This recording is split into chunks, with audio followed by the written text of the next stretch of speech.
as we move into the third and final section, this is all about an action plan. Like, what do we do with this information? We've alluded to several of these things, and this is not going to be too different for those that listen to a lot of our content, because turns out we believe in what we talk about because it's the way we practice. And so we truly believe that every human, although it's not available, does deserve to have an environment where they can have conversation surrounding things that are important to them. Right. And we beat this drum often. You need to find your team. You might have the right team and you're blessed. You are lucky. Make sure you're taking advantage of having the right people in the right environment who will hear you and help you march this out. If you don't have the right team, find your team. Yeah. Like, it's the first step. Yeah. The second step is to identify and to modify anything that is modifiable. So if you smoke, stop smoking. If you have high blood pressure, get it under control. If you have diabetes, get it under control. If you have weight trouble, get that under control. If your lipids are bonkers, get that under control. If you've got metabolic disease everywhere. So do what you can do. Don't be worrying so much about what you can't control. Right. Your primary concern should be what you can control. Well, and what's great about those things, and we've talked about this before, is that they multiply. Yeah. They stack. So when you work on one thing, so for example, maybe you improve your diet, then the next thing you know, you're down 20 pounds, you want to start working out. Great. Yeah, we call them health multipliers. And then you around start here. sleeping better. And Yeah. then your stress level improves. Your relationships improve. Yeah. People tend to get over. Look, I'm included in this. Me too. Humans tend to get overwhelmed very quickly. Yeah. Because we think we have so much to do. What is beautiful about the fact that we create tons of content, but we're really only talking ever about 7 or 8 things. Our playbook for virtually every one of them medical is kind of the same. Yeah. Find your team, control what you can control, manage what you can't control.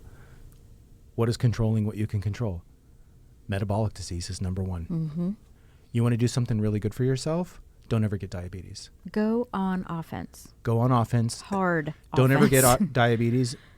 And if you have it, reverse it. And if it's not reversible, get it as tight as you can. It is this, other than not smoking, it's the single greatest thing you could do for yourself. It's your anti-cancer plan. It's your anti-heart disease plan. And it's also your anti-dementia plan. These aren't new things.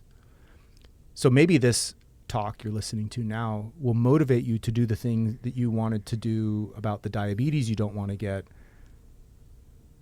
but it went by the wayside and you didn't take action. The take-home message here is that executing that same plan will also help you in this arena. Yeah. These are health multipliers. Doing one thing impacts many things. And don't wait. I mean, this particular condition, 65. Come on. People are living well into their 90s. That's half time. Yeah. I don't want my brain to start declining that young. Right. That's 15 years for me. So let's go. Yep. Stress, sleep, insulin resistance, Hormone optimization. These are all things that are all modifiable. And with the right team, you should be digging hard into these. And then the last step is to identify and manage the non-modifiable.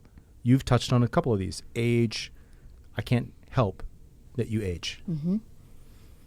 And with increased age is increased risk. You have to just manage that risk. Yeah. Family history, genetics. If you're ApoE44, like, I can't change that. You can't change that. But add it to your thought process, and you have to manage that risk. I mean, it really comes down to the fact that this is so scary because of all the things that we've talked about. But fear, this is something interesting about fear. And the same is true for pain. They actually can be made to serve us, but they can imprison us. Oh, yeah. Pain and fear are fantastic motivators.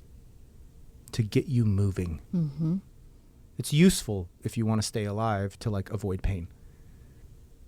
It's also useful to stay away from things that make you afraid if they're threatening to you. Mm-hmm. That's a good quality. The problem is if nothing is actively harming you, it's probably not useful to remain in pain. Right. And so while this may elicit fear and may be rooted in a deep fear, terror, crippling fear, that would all be reasonable. I would just encourage you not to stay there. Yeah. Use that pain and that fear as a today is the day. Take action today to do one thing that will serve you long term.